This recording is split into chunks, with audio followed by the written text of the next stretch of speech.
모닝 인사이트 시간입니다. 요일별로 전문가들의 시각 알아보고 있습니다. 월요일인 오늘은요, 바른자산운용의 윤정식 상무님 웹캠으로 연결합니다. 상무님 안녕하세요. 네, 안녕하세요.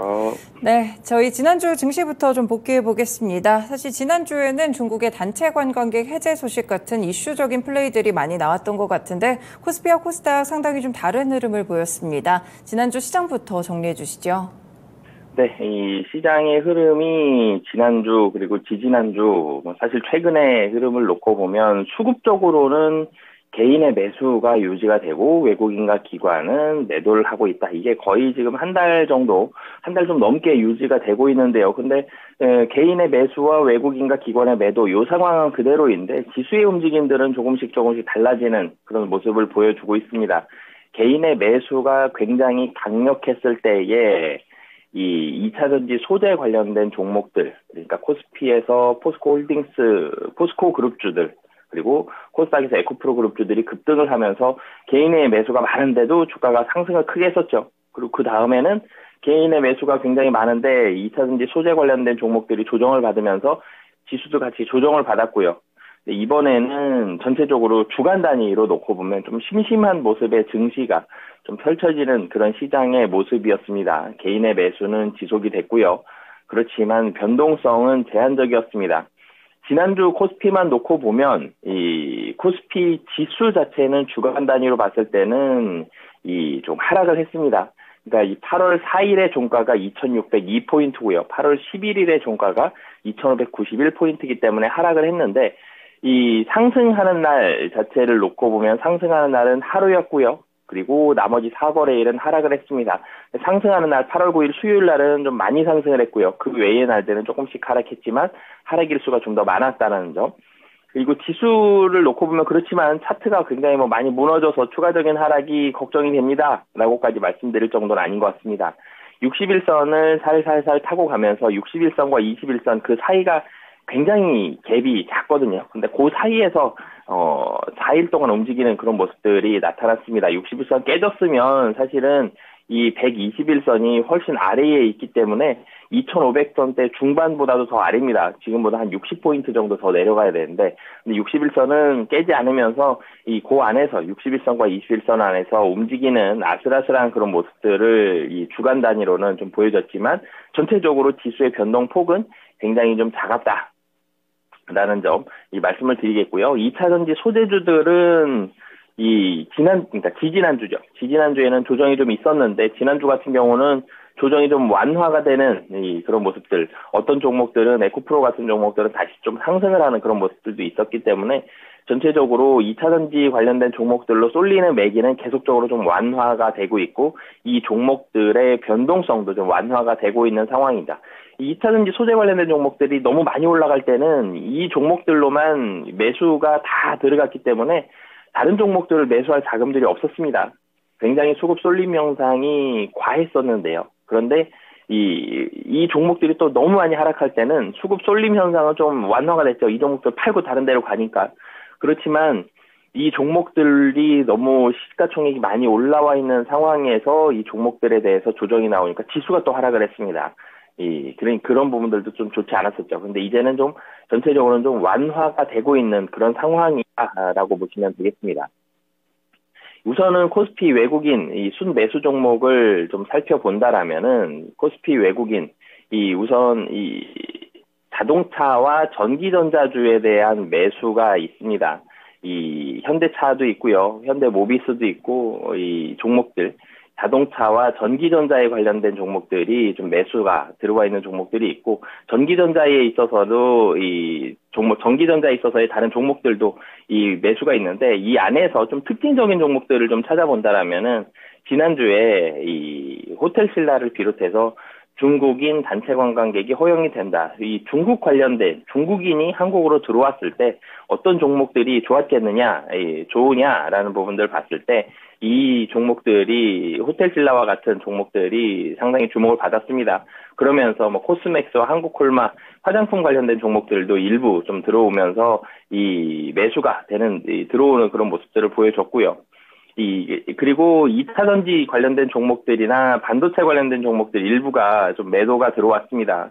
특히 뭐 금양이라든지 삼성 SDI 이런 2차 전지 관련된 종목들, 뭐 LG화학도 그렇고요. 일부 종목들 좀 매도가 들어오는 이런 모습들이 있으면서 이 코스피에서는 외국인 사실 크게 특징을 잡기에는 지금 이 중국 관련된 단체 관광이 허용됐다. 그렇기 때문에 관련된 종목들이 좀 매수가 들어왔다. 이런 부분들이 좀 특징적이고 포스코 홀딩스가 매도가 좀 큽니다. 포스코 홀딩스와 금양 1,500억 원 이상 두 종목만 한 3천억 정도 주간 단위로 좀 매도가 들어왔다는 점. 이런 모습들이 좀 특징적입니다.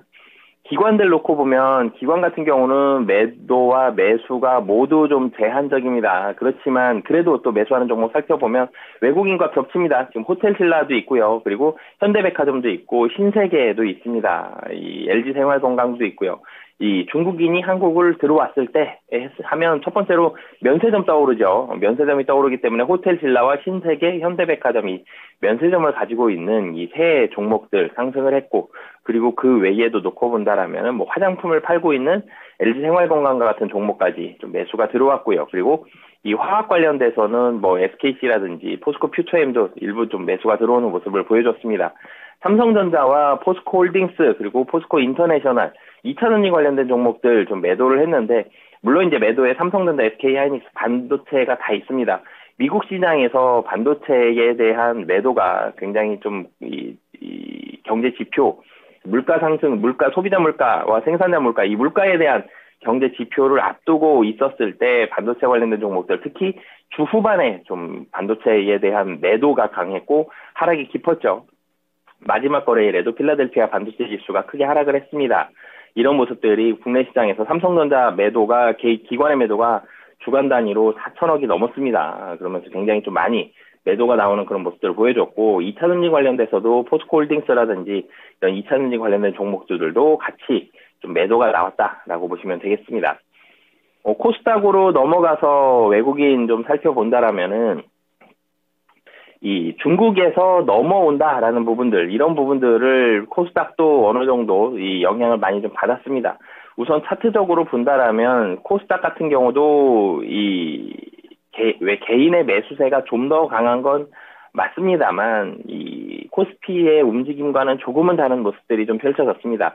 8월 9일 수요일 날 코스피도 그렇고 코스닥도 그렇고 많이 상승한 건 공통적인 모습이에요. 이 코스피에서는 8월 9일 날 31포인트 상승을 했고요. 코스닥에서는 8월 9일 날 16포인트가 상승을 했습니다. 그날 외국인도 양시장 모두 매수를 하면서 수급적으로도 좋은 모습을 보여줬는데, 코스피는 8월 10일하고 11일 하락을 했지만 코스닥 같은 경우는 10일과 11일 상승을 했어요. 이 개인의 매수가 지속이 된 건 맞습니다. 공통적입니다만 조금은 차이점이 있다라는 점, 수급적으로 개인이 매수했다라는 점은 공통적이지만 지수의 상승은 조금 엇갈렸다. 그리고 코스닥 같은 경우도 61선과 21선 사이에서 움직인 점들은 공통적이지만 마지막 3거래를 상승했기 때문에 코스닥의 차트의 움직임이 조금 더 좋아 보이죠. 그래서 61선과 21선 사이에서 움직이는 점도 좀 공통적이었고요. 거래대금은 코스피, 코스닥 모두 좀 아쉽습니다. 10조 원대 초반 정도의 움직임들이 계속적으로 좀 나오고 있다는 점. 증시에서 미국 시장도 좀 한 발짝 떨어져 있지만 국내 시장도 한 발짝 떨어져 있다는 점들이 특징적으로 좀 나타났고요. 이 외국인의 코스닥에서 외국인 주간 매매 종목들 살펴본다라면은 이 에코프로비엠과 에코프로 HN 뭐 이런 종목들 일부 좀 수급적으로 들어가는 모습들이 있었고, 좀 특징적인 모습이 파라다이스가 순매수에 좀 올라왔다라는 점. 이 2차전지 카지노 관련된 종목들이 좀 수급적으로 좋지 않은 모습들이 최근 들어서 있었는데, 중국인이 들어온다라는 점 때문에 이 카지노 관련된 종목들도 일부 이 수급적으로 매수가 들어오고 있습니다. 카지노 관련된 종목들이 이 실적이 좋지가 않았어요. 일본도 그렇고 중국도 그렇고 이 VIP라 그러죠. 이 굉장히 큰 돈을 쓰는 이 입국자 이 방문자들이 있어야 되는데, 이런 방문자들이 방문이 제한적이면서 실적이 상당히 좋지 않았었는데, 중국인 단체 관광객이 열리면서 파라다이스도 수혜를 받는 게 아니냐, 이런 기대감들 가지고 있고요. 이 2차전지 관련된 종목들 매도가 상당히 좀 많이 있습니다. 포스코 DX도 그렇고요. LNF도 그렇고요. 이 2차전지 관련된 종목들 물론 조정이 나오곤 있지만 이전만큼 굉장히 크게 조정이 나오고 있지는 않습니다. 조정이 조금 더 지속이 될 수는 있겠습니다만 여기로 들어가는 거래 대금들이 상당히 좀 제한적이다라는 점. 포스코 DX 같은 경우는 매도 금액이 409억입니다. 물론 이 작은 금액은 아닙니다만 이전과 비교해 봤을 때에는 매도 금액은 좀 많이 줄면서 시장을 확 끌어당겼던 이런 모습들은 좀 줄어드는 그런 모습들이 있고요. 그리고 이 JYP 엔터가 매도에 올라와 있습니다. 실적 상당히 좀 좋았는데 좀 많이 올라갔다는 점들이 좀 부담이 되면서 매도가 나왔고, CJ 같은 경우는 실적 우려감들이 작용을 하면서 좀 매도가 나오는 이런 모습들을 보여줬습니다. 코스닥에서 기관 쪽으로 가보면 제약 쪽에 있어서의 매수가 좀 많이 보입니다. 물론 이제 코스닥 외국인들도 제약 쪽 매수를 많이 보여지긴 했었는데 코스닥 쪽은 좀 더 강하죠. 이 셀트리온 헬스케어, 그리고 메디톡스, 펩트론, 파마 리서치, 이런 제약 바이오 관련된 종목들이 매수가 지난주에도 종목들이 심심치 않게 들어왔었는데 이번 주에는 좀 더 많은 수의 종목들이 매수 상위에 올라왔다는 점을 좀 특징적으로 기억을 해두셨으면 좋겠고요. 엔터와 그리고 의료 관련주들도 좀 매도가 있었습니다. JYP 엔터 매도가 있고요. CJENM도 매도가 있고요. 그리고 의료 관련돼서는 오스템 임플란트가 매도가 있는데 사실 오스템 임플란트는 회사가 나빠서 판다기보다는 이제 상장 폐지 절차가 진행이 되고 있기 때문에 공개 매수를 진행하고 있죠. 그렇기 때문에 외국인과 기관이 좀 매도를 한다라고 보시면 되겠습니다.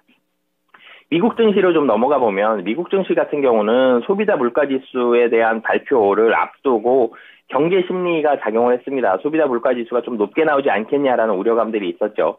이 우려감들에 대한 근거가 국제유가가 좀 많이 올라갔기 때문에 물가지수가 좀 높을 거고, 시장 예상치보다 좀 높을 거고, 시장 예상치보다 좀 높다라면은 이 물가지수가 높게 나온 것 때문에 FOMC에서 금리를 다시 한번 올릴 수도 있겠다라는 우려감들이 좀 작용을 하면서 경계 심리가 있었는데 도리어 물가지수가 나오고 나서는 시장 예상치와 크게 다르지 않았고 이 변동성이 좀 제한적이고 시장은 도리어 좀 진정되는 이런 모습들을 보여줬습니다. 하지만 종목별로 좀 세분화해서 본다라면은 역시나도 지난주까지는 기업들 실적 발표 굉장히 이 큰 시장의 영향력을 많이 주고 있는 그런 기업들의 실적이 많이 나왔었죠.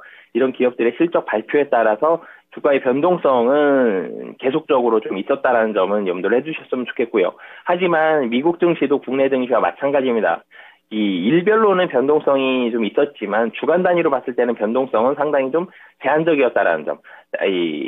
장 중에서도 하루를 따져봤을 때에도 굉장히 차익 실현이 많이 나왔다가도 다시 매수세가 들어오면서 하락폭이 제한되거나 아니면 상승을 했다가도 다시 거기로 차익 실현 매물이 좀 나오면서 상승폭이 제한되거나 이렇게 장 중에서도 하루 단위로 봤을 때에는 또 변동성이 좀 있었지만 이 전체적으로는 주간 단위로 봤을 때는 지수의 변동성은 국내 증시와 마찬가지로 좀 제한적이었다라고 보시면 되겠습니다. 흐름들과 더불어서 국내 증시 그리고 미증시들 함께 정리해봤는데요. 말씀 주신 대로 종목이나 지수에 대한 평가들이 좀 낙관론, 비관론 두 가지가 팽팽하게 얽히는 그런 모습 속에서 주간 단위로 변동성이 좀 제한적이다라는 말씀까지 함께 해주셨습니다. 이번 주에는 그럼 어떤 지표들 주목을 해야 될지 궁금한데요. 일정들 소개해 주시죠. 네, 우선 오늘 같은 경우는 미국 국채 3개월물과 6개월물 입찰을 하게 됩니다. 미국에서 채권 금리가 상승하는 모습들이 최근에 좀 나타났는데 이 입찰이 어떻게 되는지 금리와 좀 연관지어 보셨으면 좋겠습니다. 미국에서 금리 인상에 대한 압박이 다시 조금씩 나오고 있죠. 그럴 때 금리 인상에 대한 압박이 나왔을 때 달러에 대한 움직임들, 이 국내에서도 지금 다시 1324원입니다. 지금은 이 1300원 다시 넘어가 있는 상황에서 국채 금리가 어떻게 되는지 혹시라도 크게 변동이 있다면 국내 증시 좀 출렁일 수 있다는 점. 오늘 같은 경우 실적 발표는 국내 증시를 주목을 해보셨으면 좋겠습니다.